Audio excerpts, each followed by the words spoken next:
Praise the lord. ప్రభు అయిన యేసుక్రీస్తు నామంలో మా హోసన్నా మినిస్ట్రీస్ తరపున మీ అందరికీ హృదయపూర్వకమైన వందనాలు తెలియపరుస్తున్నాను. ప్రభు మిమ్మల్ని ఆశీర్వదించి దీవించునుగాక. ప్రియులారా, పరిశుద్ధ గ్రంథంలో 113వ కీర్తన 7-8 చరణాలు నేను చదువుతున్నాను. జాగ్రత్తగా ఆలకించండి. ప్రధానులతో, తన ప్రజల ప్రధానులతో వారిని కూర్చుండబెట్టుటకై ఆయన నేల నుండి దరిద్రులను లేవనెత్తువాడు. చూడండి, ఈ వాక్య భాగంలో మనం ఆరాధించే మన ప్రభు ఎవరు అనంటే ఆయన లేవనెత్తువాడు అనే మాట చాలా శ్రేష్టమైనదండి. ఎందుకంటే లోకంలోని ప్రజలు ఘనులైన వారి ప్రక్కన నిలబడుతారు, గొప్పవాళ్ళ పక్షాన నిలిచి ఉంటారు, శ్రేష్టమైన వ్యక్తులతో సహవాసాలు పెంచుకుంటారు. అంతేకాని ఒక పేద స్థితిలో నిలిచి దేనికి ఎన్నిక లేని ఒక వ్యక్తిని ఎవరు కూడా పట్టించుకోరండి. మనం బజార్లో వెళుతున్నప్పుడు చాలామంది సహాయం కొరకు మనల్ని వేడుకుంటుంటారు. ఎవరో నిలిచి ప్రేమించి గుప్పిలి విప్పేవాళ్ళు కొంతమంది కనిపిస్తారు. అసలు వాళ్ళ వైపు చూడకుండా పట్టించుకోకుండా వెళ్ళేవాళ్ళు ఎంతోమంది కనిపిస్తారండి. అదే ఒక ఘనమైన వ్యక్తి అక్కడ నిలిచి, ఒక గొప్ప వ్యక్తి అక్కడ నిలిచి ఏదైనా అతనికి కావలసిన అడ్రస్ కానివ్వండి, కొన్ని వివరాలు ఎవరైనా అడిగారు అనుకోండి, వెళుతున్న వారు మరీ ఆగి వాళ్ళకి చక్కటి ఆలోచన చెప్పి వెళుతారు. ఇదిగో ఇది మనం లోకంలో చూస్తున్న పరిస్థితులు. కానీ ఒక వ్యక్తిని ఏ స్థితి నుంచి అనంటే నేల నుండి, ఈ వాక్యంలో చాలా శ్రేష్టమైన మాట, నేల నుండి ఒక వ్యక్తిని ఆయన లేవనెత్తువాడట. ఎందుకు లేవనెత్తుతాడు అనంటే ప్రధానులతో కూడా కూర్చుండబెట్టుటకు అనే మాట ఆశ్చర్యాన్ని కలిగిస్తుందండి. ప్రియమైన దేవుని బిడ్డలారా, అంత ఉన్నతమైన ఆలోచన కలిగిన, ఉన్నతమైన తలంపులు కలిగిన ప్రభువు మనం ఆరాధించే మన ప్రభు అయిన యేసుక్రీస్తు. మరి ఆయన మనలను ప్రధానులతో కూడా కూర్చుండబెట్టుటకు ఏం చూస్తున్నాడు మనలో? మన చదువులు చూస్తాడా? మన ఆధిక్యతలు చూస్తాడా? మన కులాన్ని చూస్తాడా? లేక మన గోత్రాన్ని చూస్తాడా? లేక మనకు ఎంత సామర్థ్యత ఉన్నది అని చూస్తాడా అనంటే, ఇక్కడ చూచేందుకు ఆ వ్యక్తిలో ఏమీ లేకపోయినప్పటికీ కూడా చాలాసార్లు మనం అనుకుంటుంటామండి, నేను ఈ స్థానానికి సరిపోతానా, నేను ప్రార్థిస్తున్నాను, అంత ఉన్నతమైన ఆ స్థానానికి నేను ఎక్కి వెళ్ళగలుగుతానా అనే సందేహాన్ని, అవిశ్వాసాన్ని మనం ప్రత్యక్షపరుస్తుంటాము. కానీ నా ప్రియ సహోదరులారా, దేవునికి అసాధ్యమైంది ఏముందండి? దావీదును మనం చూస్తాము. దావీదు ఎంత గొప్పవాడని, ఎంత నేర్పరి అని దేవుడు ఆయనని రాజు చేశాడు. గొర్రెలు కాచుకుంటున్నవాడు కాదా? కుటుంబంలో తృణీకరింపబడిన వాడిగా పరిగణింపబడిన వాడు కాడా? ఏ ఆధిక్యతలు, ఏ ఆధిపత్యాలు లేని అభాగ్యునిగా నిలిచిన వ్యక్తి కాదా దావీదు? మరి దావీదుని ఎంత ఉన్నత స్థితికి తీసుకుని వెళ్ళాడు. నేల నుండి అధికారులతో కూర్చుండబెట్టుకునే ఆ ఉన్నత స్థానానికి దేవుడు ఆయనను లేవనెత్తిన ఘనచరిత్ర మన కనుల ఎదుట కనబడుతుందండి. మరి ఈ రోజున నా ప్రియ సహోదరులారా, మనం కృంగిపోవలసిన అవసరం లేదు, అధైర్యపడిపోవలసిన అవసరం లేదు, మనం అవిశ్వాసంతో అడుగులు వేయవలసిన అవసరమేమీ కూడా లేదు. ఎందుకంటే ఆ సర్వశక్తి కలిగిన దేవుడు ఎవరు అంటే నేల నుండి ఒక వ్యక్తిని లేవనెత్తువాడు. మనుషులు కొంతమంది మనల్ని అధైర్యపరుస్తారు. నీవు సరిపోవు, నీ వల్ల కాదు, నీ చేత కాదు, నీవు వెళ్ళలేవు, నీవు ఉండలేవు, నువ్వు సాధించలేవు. ఇలాంటి మాటలు మన హృదయంలో మనకు ఎంత వేదనను కలిగిస్తాయి. కానీ దేవుడు ఎప్పుడు కూడా శక్తి కలిగిన కార్యాల ఎదుట మనల్ని కృంగదీసేవాడు కాదు, అధైర్యపరిచేవాడు కాదండి. దావీదు చరిత్రలోనే మనం చదువుతాము. ఫిలిష్తీయుల సర్దార్ అయినటువంటి గొలియాతు ఇశ్రాయేలీయుల మీద సవాలు విసురుతున్నప్పుడు చిన్నవాడు, పిల్లవాడు దావీదు, నేను వెళతాను, ప్రభు పేరట ఒక విజయాన్ని తీసుకుని వస్తాను అని ముందుకు వెళ్ళినప్పుడు మనుషులు నిరాకరించారేమో కానీ దేవుడు అంగీకరించాడండి. ఈ చిన్నవాని వలన ఇశ్రాయేలీయుల సర్వసమాజానికి ఒక గొప్ప జయం కలిగింది. మరి ఆ చిన్నవాడైన దావీదు మూలాన ఇశ్రాయేలీయుల సర్వసమాజానికి అంత ఘన విజయం కలిగితే నిన్నెందుకు దేవుడు వాడుకోడు? నిన్నెందుకు ప్రభు బలపరచడు? ప్రభు నిన్నెందుకు లేవనెత్తడు? నిశ్చయముగా ఆయన లేవనెత్తువాడు. అధికారులతో కూడా నేను కూర్చుండబెట్టుటకు నమ్మదగిన సహాయకుడు. ఆయన పేరే నజరేయుడైన యేసు. నా ప్రియ సహోదరులారా, ఒకవేళ మనుషులు నిన్ను కృంగదీసి ఉండవచ్చేమో, మనుషులు అధైర్యపరిచి ఉండవచ్చేమో, కానీ దేవుడు ఈనాడు నీతో చెప్తున్నాడు, ఆయన నిన్ను లేవనెత్తువాడు నేల నుండి. ఇంకా అంతకంటే తక్కువ స్థితి ఏమీ లేదు, అంతకంటే తృణీకరింపబడిన స్థానం మరొకటేమీ కూడా లేదు. అక్కడ నుండి ఆయన లేవనెత్తుతాడు. మన ఊహకు మించిన గొప్ప ఘనకార్యాలు ఆయన చేయుటకు శక్తి గలవాడు. ఇంకొక మాట కూడా నేను మీకు జ్ఞాపకం చేస్తాను. అదేంటంటే 145వ కీర్తన 14వ చరణంలో మనం చదివినప్పుడు, యెహోవా పడిపోవు వారందరినీ ఉద్ధరించువాడు, కృంగిపోయిన వారినందరినీ లేవనెత్తువాడు. సహోదరులారా, వింటున్నారా ఈ మాటని? కృంగిపోయిన వారిని నేల నుండి లేవనెత్తడం మాత్రమే కాదు సుమా, కృంగిపోయి పరిస్థితుల వలన, మనుషుల వలన, అనేక చిక్కు సమస్యల వలన కృంగిపోయిన వారిని, వీడితో నాకేంటి పని అని కాకుండా, ఈ కృంగిన వాని వలన నాకేంటి ప్రయోజనము అని కాదు, కానీ ఎంత దయగలిగిన, వాత్సల్యత కలిగిన దేవుడు చూడండి మన దేవుడు. అలసి సొలసి సొక్కి సొమ్మసిల్లిపోయిన వాని ప్రాణానికి ఊరట కలిగించి ఆ కృంగిన స్థితిలో నుండి ఆయన లేవనెత్తుతాడట. ఈ రోజున అనేక విధములైనటువంటి పరిస్థితులు మనిషిని కృంగతీస్తున్నాయండి. ఆరోగ్య సమస్య కానివ్వండి, ఆర్థిక సమస్యలు కానివ్వండి, కుటుంబపు వ్యవస్థ కానివ్వండి, జరుగుతున్న ఈ పరిణామాలలో ఎదురవుతున్న ఆటుపోటులు కానివ్వండి, అవాంతరాలు కానివ్వండి, అభ్యంతరాలు కానివ్వండి, ఇవన్నీ మనస్సు మీద దాడి చేస్తున్నాయి. తింటున్న వంట పట్టట్లేదు, పడుకున్న నిద్ర పట్టట్లేదు, ఏదో తిని తిరుగుతున్నానని పేరుకే కానీ ఈ రోజున హృదయంలో నెమ్మది లేని పరిస్థితులలో అనేక మంది ఈ రోజున కృంగిపోయి ఉన్నారండి. కదిపితే కన్నీళ్లు ధారలుగా కారడానికి సిద్ధంగా ఉన్నాయండి. దుఃఖాన్ని దిగమింగుకొని మోగ వేదన చేత నలిగిపోతున్న ప్రజలు ఎంతోమంది ఉన్నారండి. అయితే నా ప్రియ సహోదరులారా, ఆయనను ఆశ్రయిస్తే, ఆయనను నమ్ముకుంటే, ఆయనను విశ్వసించగలిగితే సర్వశక్తి కలిగిన దేవుడు ఏం చేస్తాడు అనంటే, ఆ కృంగిన స్థితిలో నుండి ఆయన లేవనెత్తుతాడట. దేవుని వాక్యంలో చాలాసార్లు మనం భయపడకుడి అనే మాటను మనం చదువుతామండి. అనేక పర్యాయాలు పరిశుద్ధ గ్రంథంలో ఆ మాటని మనం చదువుతున్నప్పుడు ఏదో ఒక తెలియని ధైర్యం మనకు కలుగుతుంది. ఎందుకంటే ఆ మాట చెప్పింది సర్వశక్తి కలిగిన దేవుడు. ఆ స్థితిలో నుండి మనల్ని లేవనెత్తగలిగిన వాడండి. ఆ కృంగిన స్థితిని తొలగించి, కాళ్ళను సడలింపచేసి, నూతన ధైర్యాన్ని పుట్టించి, నూతన గమ్యాన్ని చూపించి, మనం వెన్ను తట్టి నడిపించుటకు శక్తి గలవాడు ఒకే ఒక్కడు. ఆయన పేరే నజరేయుడైన యేసు.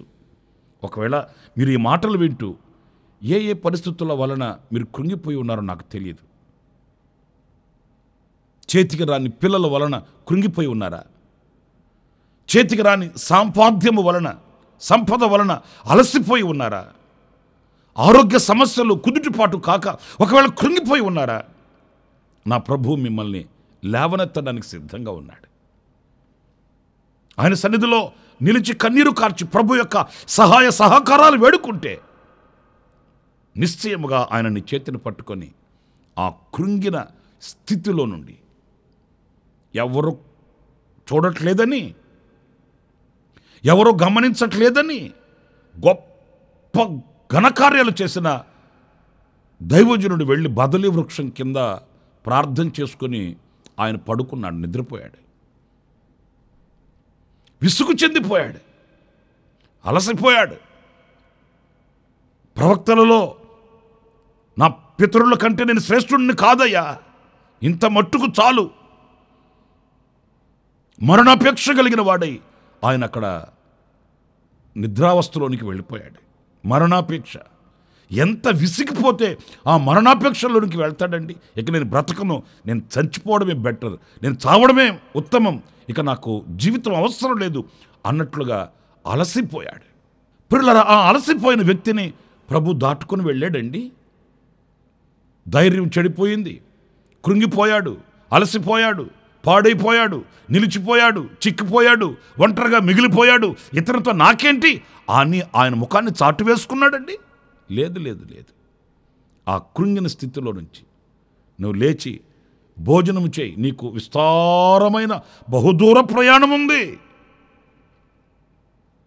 నువ్వు వెళ్ళవలసినది చాలా దూరం ఉంది, నీవు చేయవలసినవి ఎన్నో ఉన్నాయి. చూడండి, ఆ పురుకొల్పే, ఆ ప్రోత్సహించే మాటలు చూడండి.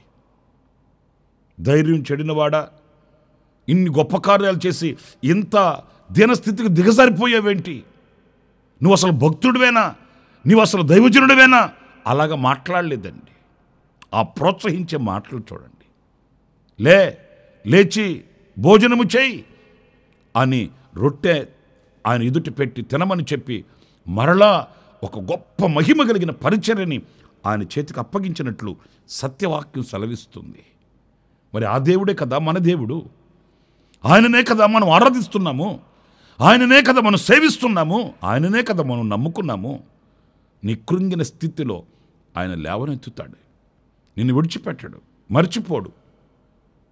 నిశ్చయంగా గొప్ప ఘనకార్యాలు మన ఎడల ఆయన చేయుటకు శక్తి కలిగిన సమర్థుడైన దేవుడండి.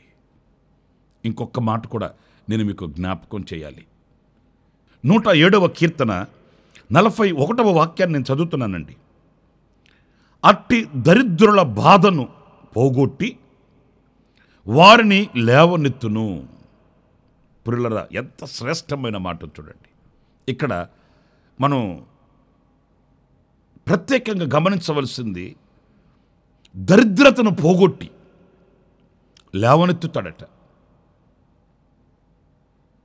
దరిద్రత అంటే ఆ చాలని ఆ పరిస్థితులు, రెక్కల ముక్కలు చేస్తుంటారు, రక్తాన్ని ఆవిరి చేస్తుంటారు, కానీ చిల్లి గవ్వ చేతిలో ఉండదు, చిల్లర పైసలు చిన్ని చేతిలో నిలబడవు, చిందర వందర చేయబడిన బ్రతుకు మోయలేక అలసిపోతుంటారు, ఏదో ఒక శాపం అనుభవిస్తున్నట్లు దరిద్రత. ప్రియులారా, ఈ రోజున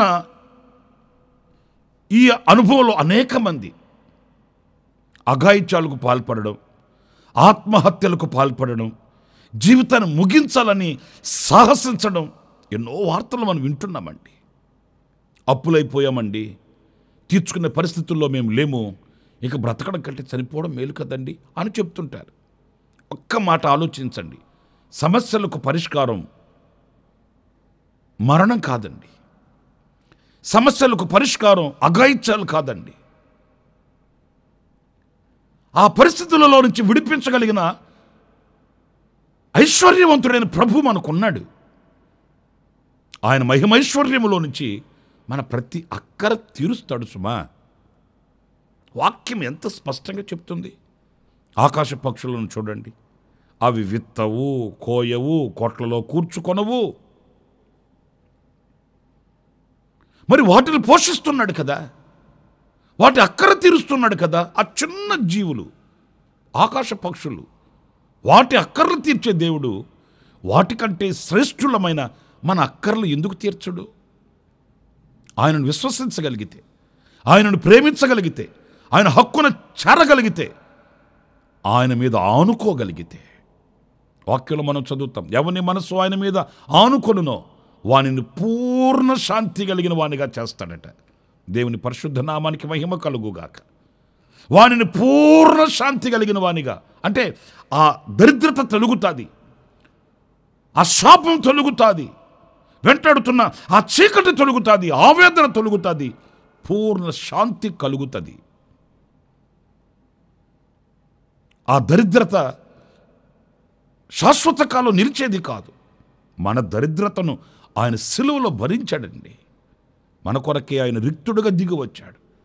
మన కొరకే ఆయన నలగొట్టబడ్డాడు.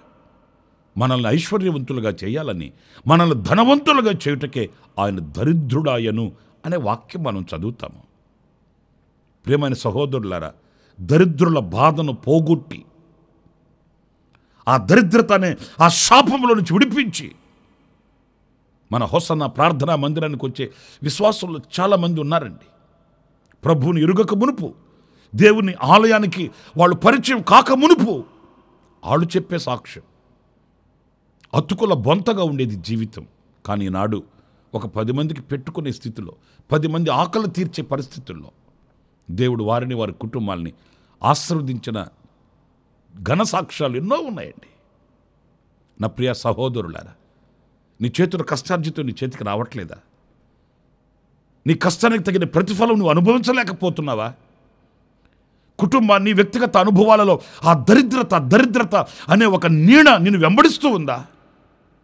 ఈ సమయంలో ప్రభు పాదాలు పట్టుకొని, ప్రభువా నా దరిద్రత తొలగించమని కోరుకుంటే, నీ ఐశ్వర్యములో నా ప్రతి అవసరం తీర్చమని ప్రభు పాదాలు పట్టుకొని అర్జిస్తే నిశ్చయంగా కనికరించడానికి నా దేవుడు సిద్ధంగా ఉన్నాడు. ఆయన లేవనెత్తువాడు. 3 విషయాలను మీతో చెప్తూ వచ్చాను. ఆయన లేవనెత్తువాడు. ఎక్కడి నుంచి లేవనెత్తుతాడు? నేల నుండి ఒకరిని లేవనెత్తి అధికారులతో కూడా, ప్రధానులతో కూడా వారిని కూర్చుండబెడతాడు. కృంగిన స్థితిలో నుండి నిన్ను లేవనెత్తుతాడు. 3వది, దరిద్రతను పోగొట్టి నిన్ను లేవనెత్తుతాడు. ఐశ్వర్యంతో నిన్ను నింపుతాడు. సాక్షిగా సమసమాజంలో నిన్ను నిలబెట్టుటకు నమ్మదగిన దేవుడు ఆయనే, మన ప్రభు అయిన యేసుక్రీస్తు. మరి ఆయన సన్నిధిలో ప్రార్థన చేద్దాం. మీ సమస్య ఏదున్నప్పటికీ కూడా ఆయనతో విన్నపించుకోండి, ఆయన సన్నిధిలో మొరపెట్టుకోండి. నిశ్చయంగా నా దేవుడు ఈ దినాన మీ బ్రతుకులలో ఒక అద్భుతం చేయుగాక. కృపా సత్య సంపూర్ణుడా, జీవాధిపతి అయిన ప్రభువా, మీకు వందనాలు చెల్లిస్తున్నాను. మీరు మమ్మల్ని లేవనెత్తు దేవుడవు, ప్రధానులతో, అధికారులతో కూర్చుండబెట్టు దేవుడవు. కృంగిన వారిని లేవనెత్తి, దరిద్రతను వెళ్ళగొట్టి, ఆ దరిద్రతను పోగొట్టి, ఆ స్థితిలో నుంచి లేవనెత్తి మమ్మల్ని ఐశ్వర్యవంతులుగాను, సంపద కలిగిన వానిగాను, సమృద్ధి కలిగిన వానిగాను, సంతోష సమాధానములతో సాగి వెళుతున్న వారిగాను మమ్మల్ని చేయనుద్దేశించిన వాడిగా ఈ దినాన మరొక్కసారి మీరు మాకు దర్శనమిచ్చారు. అందుకు మీకు వందనాలు చెల్లిస్తున్నాను. ఈ మాటలు వింటూ ఎవరైతే హృదయం తెరచి ప్రార్థించుచున్నారో వారినందరినీ కూడా మీరు ఆశీర్వదించమని వేడుకొనుచున్నాను, లేవనెత్తమని వేడుకొనుచున్నాను. ప్రభువా, వారి బ్రతుకులలో ఒక అరుణోదయపు వెలుగును మీరు ప్రకాశింపచేసి దీవించమని ఈ శుభ సమయాన్ని మీరు మాకు అనుగ్రహించినందుకు స్తుతి చెల్లిస్తూ, శిరస్సు ఉంచి నమస్కరిస్తూ యేసు ప్రశస్త నామములో ప్రార్థన చేసి వేడుకొనుచున్నాను తండ్రి. ఆమేన్, ఆమేన్. ప్రభు మిమ్మల్ని ఆశీర్వదించి దీవించునుగాక. ఈ దినమంతా విశేషమైన కృప నా దేవుడు సమృద్ధిగా మీకు అనుగ్రహించుగాక. ఆమేన్. ప్రతి దినము ఈ అనుదిన కృప అను సందేశాల కొరకు, ఇంకా మరిన్ని ఆత్మ సంబంధమైన సందేశాల కొరకు ఈ మా యూట్యూబ్ ఛానల్ ని సబ్స్క్రైబ్ చేసుకోండి. Pastor Ramesh, hosanna ministries.